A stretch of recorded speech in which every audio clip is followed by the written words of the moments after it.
எல்லாரோட குடும்பத்துலேயும் சரி, வேலை செய்கிற இடத்துலையும் சரி, கோல் மூட்ட ஒரு நாரதரும், காட்டி கொடுக்க ஒரு எட்டப்பனும், பிரித்து வைக்க ஒரு சகுனியும் கண்டிப்பாக இருக்கதாங்க செய்கிறாங்க.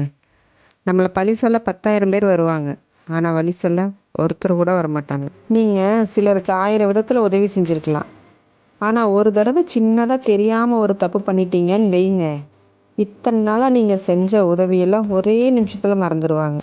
மறந்துட்டு அடுத்த வேலையை பார்க்க போய்கிட்டே இருப்பாங்க. இதுதாங்க உலகம். யார்கிட்டையுமே உங்களை ப்ரூவ் பண்ணிக்கிட்டே இருக்கணும்னு நினைக்காதீங்க. உங்களை முழுசாக புரிஞ்சுக்கிட்டவங்களுக்கு அந்த விளக்கம் தேவையே இல்லை. இப்படியே நீங்கள் விளக்கம் சொன்னாலும் அதை அவங்க நம்ப போகிறதும் இல்லை. யார்கிட்டையுமே உங்களுக்கான நியாயத்தை எதிர்பார்க்காதீங்க. ஏன்னா அவங்கக்கிட்ட இருக்கிறது அவங்களுக்கான நியாயம் மட்டும்தான். முதல்ல உங்கள் சந்தோஷத்தை நீங்கள் மற்றவங்க கிட்ட தேடாதீங்க. உங்கள் சந்தோஷம் உங்களுக்குள்ளே தான் இருக்குது. அதை நீங்கள் கண்டுபிடிச்சிட்டிங்கன்னா மற்றதெல்லாம் தானாக சரியாயிடும். பக்குவங்கிறது என்ன தெரியுங்களா? எது நமக்கு தேவைங்கிறத கண்டுபிடிக்கிறது இல்லை, எது நமக்கு தேவை இல்லைங்கிறத கண்டுபிடிக்கிறது தான்.